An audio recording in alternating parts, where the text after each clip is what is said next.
नमस्कार, आप देख रहे हैं प्रॉपर्टी प्लस। मैं हूं दीपक यादव। इस शो में करेंगे रियल एस्टेट से जुड़ी अहम खबरों पर बात, लेकिन सबसे पहले रुक करते हैं बुलेट पॉइंट्स का।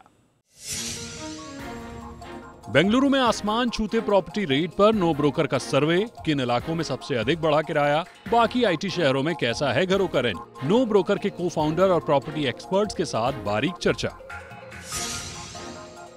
नोटिस ऑफ इंटीमेशन की क्या है बारीकियां, होम लोन धारकों के लिए क्यों दाखिल करना जरूरी है एनओआई, नहीं दाखिल करने पर क्या हो सकती हैं मुश्किलें। एनओआई की एक एक बात लीगल एक्सपर्ट के साथ। देश भर में कैसा है घरों का अनसोल्ड स्टॉक, एमएमआर में किस सेगमेंट में बढ़े तो किस सेगमेंट में कम हुए बिना बिके घरों के अनसोल्ड स्टॉक पर एनरॉक की रिपोर्ट। कमजोर बिक्री के चलते प्रॉपर्टी एक्सपर्ट की सलाह पर फ्लैट बेचने की तैयारी कर रही दिल्ली डेवलपमेंट अथॉरिटी। मौजूदा प्रॉपर्टी मार्केट के तौर तरीकों पर कर रही स्टडी। डीडी अब तक 54 हाउसिंग प्रोजेक्ट में बना चुका है 4 लाख से अधिक घर। और अब बात रियल ट्रेंड्स की। दिल्ली, एनसीआर, मुंबई, बेंगलुरु समेत तमाम मेट्रो शहरों में कई करोड़ लोग किराए के घरों में रहते हैं। कोविड के समय रिवर्स माइग्रेशन हुआ, किराए के घर खाली हुए और किराया जमीन पर आ गया। वर्क फ्रॉम होम ने रेंटल मार्केट को और कमजोर कर दिया, लेकिन अब बीते करीब 1.25 साल से जब पूरी तरह से कंपनियां ऑफिस से काम कर रही हैं, तो रेंटल मार्केट में फिर तेजी देखने को मिल रही है। फिर बात चाहे कमर्शियल की हो या फिर रेजिडेंशियल की। बीते दिनों आसमान छूते किराए पर कई रिपोर्टें जारी हुई हैं। बेंगलुरु जैसे शहर में तो दावा किया गया कि घरों का किराया 30% से अधिक बढ़ गया है। इस बीच प्रॉपर्टी निवेशकों ने रेंटल यील्ड को कैलकुलेट किया और बेंगलुरु के हाउसिंग मार्केट में क्वेरी बढ़ने लगी। लेकिन गौर करने वाला और बड़ा सवाल यह है कि क्या वाकई पूरे बेंगलुरु में रेंट आसमान पर है या कहानी कुछ और है। बाकी शहरों में रेंट का हाल क्या है। हाल में nobroker.com ने एक सर्वे जारी किया जिसमें मकान मालिकों का तर्क समझने की कोशिश हुई। तो सर्वे क्या कहता है, बेंगलुरु के रेंटल मार्केट की जमीनी हकीकत क्या है, समझने की कोशिश करते हैं।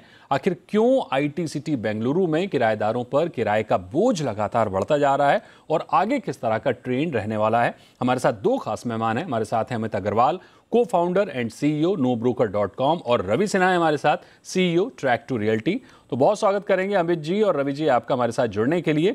अमित जी, सबसे पहला सवाल आपसे होगा, आपकी मौजूदा रिपोर्ट की हाइलाइट्स क्या हैं। आसमान छू रहे किराए को लेकर मकान मालिक क्या तर्क दे रहे हैं? काफी कुछ लिखा गया है और कहा गया है किराएदारों के बारे में, किराएदारों के पक्ष के बारे में कि किस तरह से उन्हें कुछ बेंगलोर की लोकेलिटी में 20 से 40% हाइयर रेंट देना पड़ रहा है। तो हमने बेसिकली सर्वे कराया ओनर्स के बीच, जो लैंडलॉर्ड्स उनके बीच, कि उनका क्या पक्ष है, वो क्या कहना चाह रहे हैं। तो उससे ना बहुत ही रोचक तथ्य निकल के आए हैं। पहला तो ये निकल के आया है कि लैंडलॉर्ड्स का ये कहना है कि भाई हम में से बहुत से लोग निर्भर हैं अपनी रिटायरमेंट की आय के लिए इस किराए पर। और जब कोविड का समय आया था तो बहुत सारे किराएदार साल साल 2-2 साल के लिए चले गए थे छोड़ के घर, और हम उसको वापस से हम घर को भर नहीं पाए थे। तो हमें बहुत नुकसान हुआ है किराए का। और अगर हम पिछले 4 साल का एवरेज रेंट देखें, तो अगर हम आज तेजी से रेंट बढ़ा भी रहे हैं तो भी हमारा 10% से ऊपर का रेंट नहीं माना जाएगा अगर हम 4 साल का पीरियड देखें। तो ये उनका तर्क है। कुछ ओनर्स का ये भी तर्क है कि अगर उनका टेनेंट उनके छोड़ के नहीं गया था और उसने रेंट दिया था, तो उन केसेस में उनका कहना है कि हमने नहीं बढ़ाया है किराया उतना। तो ऐसा नहीं है कि हर किसी लैंडलॉर्ड ने किराया बढ़ाया है। कुछ लोगों ने अच्छे टेनेंट्स को रिटेन करने के लिए नहीं भी बढ़ाया है। ये 2 तर्क हमें सुनने में आए हैं। मेरा अगला सवाल रवि जी आपसे होगा। मकान मालिक का तर्क अपनी जगह सही है, लेकिन किराएदारों की अपनी सीमाएं हैं। पहली बात कि रेंटल मार्केट में रेगुलेशन को लेकर और डेटा के मॉनिटरिंग को लेकर कोई चेक्स नहीं है। इसका बैलेंस नजरिया आप क्या देख रहे हैं? देखिए, बैलेंस नजरिया जानने के लिए आपको दोनों साइड के व्यू पॉइंट को देखना पड़ेगा। इस रिपोर्ट को जब मैं देखता हूं तो यहाँ सिर्फ और सिर्फ लैंडलॉर्ड्स के पर्सपेक्टिव को रखा गया है, और लैंडलॉर्ड्स के पर्सपेक्टिव को जस्टिफाई करना, इट्स लाइक डेविल्स एडवोकेट। आपको मार्केट में कोई भी डिमांड एंड सप्लाई डायनामिक्स को देखते हुए पोस्ट कोविड क्या डिमांड में इंक्रीज हुआ है। Post Covid work from home reality बनने के बाद बहुत सारे ऐसे लोग हैं जो अपने होम टाउन से काम कर रहे हैं। तो ये अगर आपका डिमांड नहीं बढ़ा है तो फिर आपका रेंटल बढ़ने का कोई मतलब नहीं बनता। दूसरा, एक परसेप्शन क्रिएट किया जाता है हमेशा कि बैंगलोर में डिमांड बहुत ज्यादा है, बैंगलोर में बहुत ज्यादा वर्किंग प्रोफेशनल्स जा रहे हैं। ये एक ग्रिड ड्रिवन इकोनॉमी है जिसको कि आपको लैंडलॉर्ड्स जो है वो पूरी तरह से इनकैश करना चाह रहे हैं। और जब तक आपका एक रेंट कंट्रोलिंग अथॉरिटी बीच में नहीं होगा, जो एक मॉनिटरिंग नहीं होगी कि आप रेंटल को फिक्स करें, तब तक ये प्रॉब्लम बनी रहेगी। अमित जी, इससे पहले आपने एक और रिपोर्ट निकाली थी जिसमें आसमान छू रहे रेंट्स का, किराए का जिक्र किया गया था। आगे कैसा ट्रेंड दिख रहा है? बेंगलुरु की तस्वीर तो काफी कुछ साफ है, लेकिन दूसरे मेट्रो शहरों का डेटा क्या कहता है? जो ये धारणा है कि बेंगलोर में रेंट बहुत ज्यादा बढ़ गए हैं, वो धारणा पूरी तरह से सही नहीं है। उसका रीजन क्या है कि बेंगलोर में उन इलाकों में रेंट तेजी से बढ़े हैं जहां पर जॉब ज्यादा हैं, जहां पर फॉर एग्जांपल स्टार्टअप ज्यादा हैं। वो सोसाइटीज में बड़े बड़े हैं जहां पर गेटेड कम्युनिटी है, एमिनिटीज अधिक हैं। और उन एरियाज में बड़े हैं जहां पर पिछले 2-3 साल में नए कंस्ट्रक्शन बहुत कम आए हैं। तो पहले तो ये बताना बहुत जरूरी है कि पूरा बैंगलोर शहर महंगा नहीं हो गया है। ऐसा नहीं है कि हर किसी टेनेंट को महंगा देना पड़ा या हर कोई लैंडलॉर्ड ज्यादा कमा रहा है। तो जो भी आप ये सुनते हैं कि 40% बढ़ गया, 50% बढ़ गया, वो बहुत ही सोसाइटी स्पेसिफिक है नंबर। अब अगर मैं इसी बात को मैं और शहरों के अंदर देखूं, तो और शहरों के अंदर थैंकफुली सिचुएशन इतनी बुरी नहीं हुई है लोकेलिटीज के अंदर। और फॉर एग्जांपल बॉम्बे में रेंट बढ़े हैं, लेकिन बॉम्बे इतना डाइवर्स है अक्रॉस पॉकेट्स कि वहां ऐसी पॉकेट्स कम है या वहां से सोसाइटीज कम है जहां पर रेंट बहुत ज्यादा बढ़े हैं। तो जो भी आईटी सिटी हैं जैसे कि हैदराबाद है, वहां पर भी कुछ पॉकेट्स और कुछ लोकेलिटीज में ये प्रॉब्लम आई है। पर चूंकि हैदराबाद काफी लार्जर सिटी है इन टर्म्स ऑफ डायमीटर, तो वहां ये प्रॉब्लम कम है। तो और शहरों के अंदर कुछ पॉकेट्स को छोड़ के बाकी जगह तो ऐसी समस्या नहीं देखने को मिली हमें।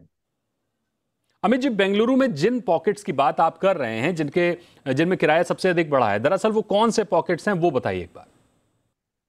तो जहां पर भी बेंगलोर में आईटी कंपनी ज्यादा है और स्टार्टअप ज्यादा है, जैसे कि एचएसआर लेआउट, सरजापुर रोड, बेलंडूर, इन एरियाज में एक समस्या और है कि इन एरियाज में जहां स्टार्टअप ज्यादा है, जहां आईटी कंपनी ज्यादा है, वहां अनफॉर्चुनेटली गेटेड कम्युनिटी वाले अपार्टमेंट्स बहुत कम है। बेंगलोर में ट्रेडिशनली बहुत अच्छी कल्चर रही है इंडिपेंडेंट हाउसेस की, लेकिन आईटी वर्ग वर्ग जो है वो प्रेफर कर रहा है गेटेड कम्युनिटीज में रहना। तो इन स्पेसिफिक पॉकेट्स में इंडिविजुअल हाउसेस आज भी अवेलेबल हैं एचएसआर लेआउट में, उनमें रेंट इतना नहीं बढ़ा है। लेकिन स्पेसिफिक गेटेड कम्युनिटी जहां पे सप्लाई कम है, वहां रेंट ज्यादा बढ़ा है। बिल्कुल, स्पेसिफिक गेटेड कम्युनिटीज जहां पर सप्लाई कम है, लिहाजा वहां किराया अधिक बढ़ता दिख रहा है। रवि सर, बेंगलुरु में डिमांड अधिक है, लेकिन इस पूरे मसले में हम सिर्फ फाइनेंशियल पहलू का ही जिक्र करते हैं, लेकिन क्या इसका दूसरा पहलू यानी सोशल एस्पेक्ट को क्या हम नजरअंदाज कर रहे हैं? जी बिल्कुल, एक सोशल एस्पेक्ट है, लेकिन उसके पहले मैं कुछ स्टैटिस्टिक्स दे देता हूं। अभी अमित जी ने जो कहा कि बैंगलोर के सेलेक्ट पॉकेट में, वो बेसिकली आईटी कॉरिडोर्स की बात कर रहे हैं। मैं आईटी कॉरिडोर मुंबई, बैंगलोर और गुड़गांव को जब कंपैरिजन करता हूं, बैंगलोर में आज भी आईटी कॉरिडोर में जो ऑफिस स्पेस का रेंटल है वो 70-75 रुपए पर स्क्वायर फीट है।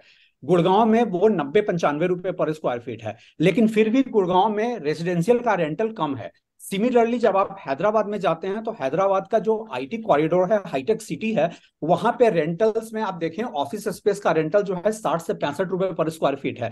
तो ये जो डायकोटोमी है, ये डायकोटोमी को समझते हुए जब मैं सोशल एस्पेक्ट पे आता हूं, तो मुझे लगता है कि हम एक तरफ कहते हैं बैंगलोर बहुत ज्यादा कॉस्मोपॉलिटन सिटी है, लेकिन इसका सोशल एस्पेक्ट ये है कि जो पुराना बैंगलोर का जो कल्चर है वो कंजर्वेटिव कल्चर है। आज भी वो कॉस्मोपॉलिटन जो नीड्स है उसके अनुसार चेंज नहीं हुआ है। और यही चीज है जो उनके रेंटल में भी रिफ्लेक्ट कर रहा है कि बैंगलोर के जो लैंडलॉर्ड्स हैं वो पूरी तरह से टीनेंट्स को स्क्वीज करके अपने टर्म्स डिक्टेट करना चाहते हैं। बिल्कुल रवि जी, बात सही कही आपने कि कहीं कहीं मकान मालिकों का डोमिनेट करने वाला रवैया दिखता है, लेकिन जाहिर तौर पर यह सिर्फ बेंगलुरु में नहीं है, देश भर में ऐसी समस्या देखने को मिलती है। तमाम खबरें भी हम देखते रहते हैं, वो एक अलग विषय है, उस पर भी बात कर सकते हैं। लेकिन अमित जी, जो बात रवि जी ने कही वो वाकई गौर करने वाली है कि आईटी सिटी सिर्फ बेंगलुरु ही नहीं है, पुणे है, हैदराबाद है, गुरुग्राम है। तो फिर इन शहरों में बेंगलुरु के मुकाबले किराए की स्थिति क्या है? तो इसमें समझने की बात यह है कि बैंगलोर सबसे ज्यादा माइग्रेटेड सिटी है। यानी कि गुड़गांव में जितने लोग काम कर रहे हैं उसमें एक हायर परसेंटेज का होम टाउन आसपास है। पर उसी तरह कुछ हद तक ये बात और सिटीज के लिए भी ट्रू है। बैंगलोर में सबसे हाईएस्ट पॉपुलेशन है जो नॉर्थ से आई है और वहां काम कर रही है, इसीलिए कोविड में सबसे ज्यादा जो घर खाली हुए अक्रॉस ऑल सिटीज, वो सबसे ज्यादा खाली हुए बैंगलोर में। और जो ग्रोथ है स्टार्टअप्स की, उसकी वजह से प्री कोविड और अभी जो ओवरऑल एम्प्लॉयमेंट में ग्रोथ है वो भी बहुत ज्यादा हुई है बैंगलोर के अंदर।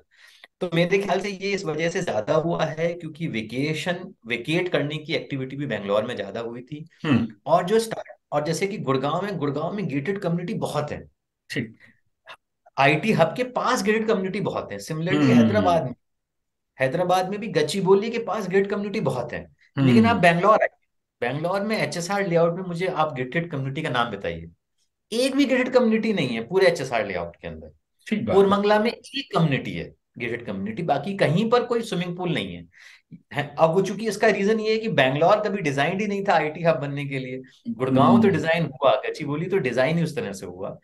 यानी अगर इस पूरी चर्चा पर गौर करें तो बेंगलुरु में डिमांड अधिक है, घरों के किराए अधिक बढ़ रहे हैं, लेकिन पूरे बेंगलुरु में किराए नहीं बढ़ रहे हैं। कुछ खास इलाके हैं जहां डिमांड अधिक है, इसमें मकान मालिकों के अपने तर्क हैं, किराएदारों के अपने तर्क हैं। तो समझने वाली बात यह है कि अगर आप रेंटल यील्ड को कैलकुलेट करके बेंगलुरु में प्रॉपर्टी निवेश का मन बना रहे हैं तो इन स्पेसिफिक एरिया में फोकस रखिएगा जहां गेटेड कम्युनिटी में डिमांड अधिक है। हालांकि बाकी आईटी शहरों में किराए बढ़े हैं, लेकिन कोई बहुत अधिक आसमान छू रहे हैं किराए, ऐसा नहीं है, कुछ स्पेसिफिक एरिया को छोड़कर। अगर अब आप किसी चुनिंदा प्राइम लोकेशन पर ही रहना चाहते हैं तो वो एक अलग बात है। बहरहाल शुक्रिया करेंगे अमित जी और रवि जी आपका हमारे साथ जुड़ने के लिए।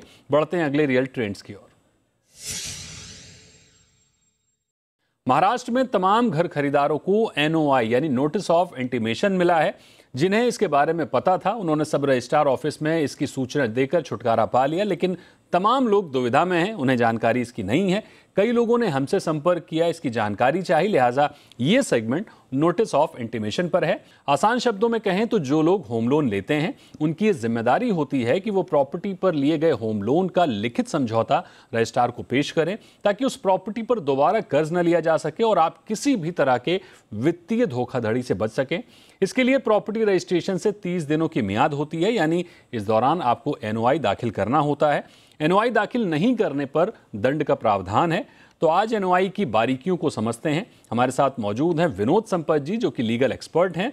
विनोद जी, स्वागत है आपका जी बिजनेस पर। मेरा पहला सवाल कि महाराष्ट्र में बहुत से होम बायर्स को नोटिस ऑफ इंटीमेशन मिल रहा है। होम बायर्स में इसको लेकर कंफ्यूजन भी है कि आखिर नोटिस ऑफ इंटीमेशन का मतलब क्या है, ये क्यों जरूरी है, इंटीमेशन क्यों जरूरी है। सरल शब्दों में एक बार इसको समझाइए। देखिए, आपका सवाल जो है वो बहुत ही इम्पोर्टेंट है। Notice of intimation of deposit of title deeds का मतलब क्या होता है कि सेक्शन 89B रजिस्ट्रेशन एक्ट का है। वो कहता है कि जैसे भी डॉक्यूमेंट्स के कुछ भी ट्रांजेक्शन होता है तो वो इंटीमेशन जो आप करते हो रजिस्ट्री के ऑफिस में मालूम गिरनी चाहिए। बिकॉज रजिस्ट्री के ऑफिस में मालूम गिरती है डॉक्यूमेंट, कोई पब्लिक को मालूम गिर सकता है। कई बार आदमी लोग ड्यूटी भर देते हैं पर रजिस्ट्री नहीं करते। अगर रजिस्ट्री नहीं करते तो आम पब्लिक को कैसे मालूम गिरेगा ये प्रॉपर्टी पे लोन ली गई है। मान लो मैं परचेस करने को जाता हूँ प्रॉपर्टी, मैं सर्च लूंगा तो सर्च में मेरे को ये प्रॉपर्टी दिखेंगी नहीं, बिकॉज डिपॉजिट ऑफ टाइटल की फॉर्मेलिटी पूरी नहीं की है 30 दिन में। तो आम पब्लिक की सुविधा के लिए this is a mandatory requirement की प्रॉपर्टी पे कुछ भी आपने लोन लिया कि कुछ भी किया है तो वो उस पर आपको 30 दिन के अंदर वो फॉर्मेलिटी पूरी करनी है। विनोद सर, ये किस तरह की प्रॉपर्टी की खरीदने पर प्रभावी होता है? हालांकि महाराष्ट्र सरकार ने 2021 में एक सर्कुलर जारी किया था, कानून 2013 का है, लेकिन बुनियादी तौर पर ये किन प्रॉपर्टी परचेजर के लिए जरूरी है?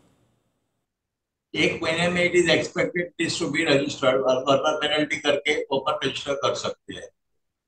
और डॉक्यूमेंट्स जो है one has got to register, कोई आम आदमी को मालूम गिरेगा ना। अगर रजिस्ट्री नहीं करोगे तो आम आदमी को कैसा मालूम गिरेगा। सभी तरह की प्रॉपर्टी के लिए होगा, मसलन रेजिडेंशियल, कमर्शियल या फिर किसी खास प्रॉपर्टी के लिए जरूरी है? ये डिपॉजिट ऑफ टाइटल डीड है, जो प्रॉपर्टी जो रहेगी तो ऑब्वियसली वो इमूवेबल रहेगी, चाहे रेसिडेंशियल है, शॉप है, ऑफिस है, गोडाउन है, तो वो सब प्रॉपर्टीज में एप्लीकेबल होगा। और मान लीजिए विनोद सर कि कोई ये इंटीमेशन नहीं कराता है तो उसके लिए किस तरह की पेनल्टी या फिर ये किस तरह से नुकसानदायक है? और वो रजिस्ट्रेशन ना करने से लोन जब लिया जाता है तो आम आदमी को कैसे मालूम गिरेगा, इसलिए ये जरूरी चीज है। आज जो फ्रॉड करने वाला है, चीट करने वाला है, इसने रजिस्ट्री नहीं किया तो उसमें बैंक का भी जोखिम है। बिकॉज अगर मैं प्रॉपर्टी लेता हूँ और पता चलता है कि बैंक ने ये डॉक्यूमेंट्स पे लोन दिया है और ये प्रिकॉशंस नहीं लिए है, तो ऐसा bonafide purchaser I will sue the bank as well as the person from whom I have fraud. I have purchased the property who has created a fraud. तो इसमें क्या होता है कि as a purchaser I have to do due diligence. But if वो property register नहीं है तो मैं ड्यू डिलिजेंस किस तरह से करूँ? नतीजा क्या होता है? अवॉइडेबल लिटिगेशन होता है। इसीलिए it is expected that with in 1 month one should resistor this thing है। अगर रजिस्टर नहीं करते हैं तो आमतौर पे बैंक लोन देती है, तो जो बैंक ने लोन दिया या फाइनेंसिंग एजेंसी ने दिया है उन लोग को तकलीफ गिर जाती है। सर, एक अंतिम सवाल, जो व्यक्ति अभी प्रॉपर्टी खरीद रहा है उसके लिए आपकी क्या राय होगी नोटिस ऑफ इंटीमेशन को ध्यान में रखते हुए? बेसिकली अगर मैं प्रॉपर्टी परचेस कर रहा हूँ तो ऐसे केस में bank as a title deeds पे नहीं जाती है। उन लोग बोलते हैं ये हमारा मॉर्गेज रजिस्टर करो, रजिस्टर इक्विटेबल मॉर्गेज कर देते हैं तो उसमें ड्यूटी ज्यादा लगती है। डॉक्यूमेंट जो है गवर्नमेंट के पास वो रहता है, वो डॉक्यूमेंट दोनों पार्टीज की साइन होती है उसमें, that is far far better.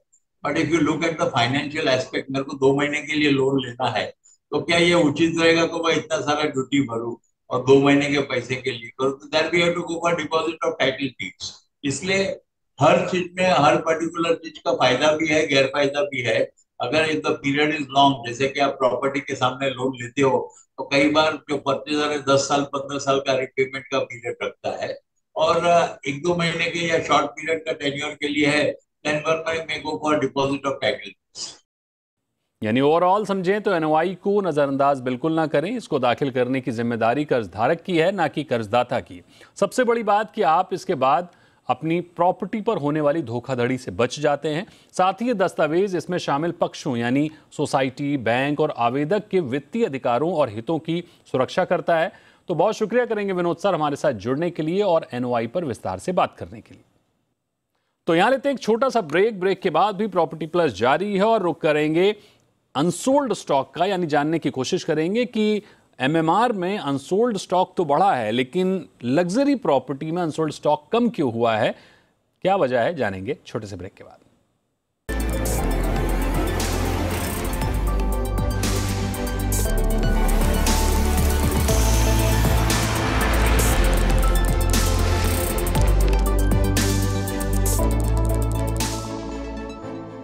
Welcome back, आप देख रहे हैं प्रॉपर्टी प्लस और अब बात करते हैं अनसोल्ड स्टॉक की।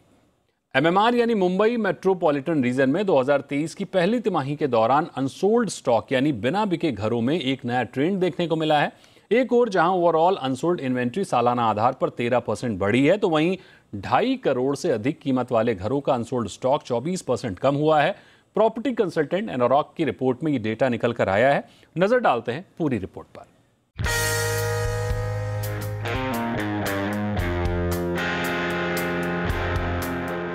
घरों की बिक्री की रफ्तार जिस तरह से प्रॉपर्टी मार्केट की तेजी को दर्शाती है, उसी तरह से अनसोल्ड स्टॉक यानी बिना बिके घरों का आंकड़ा बन और बिक रहे घरों की सेहत को बताता है।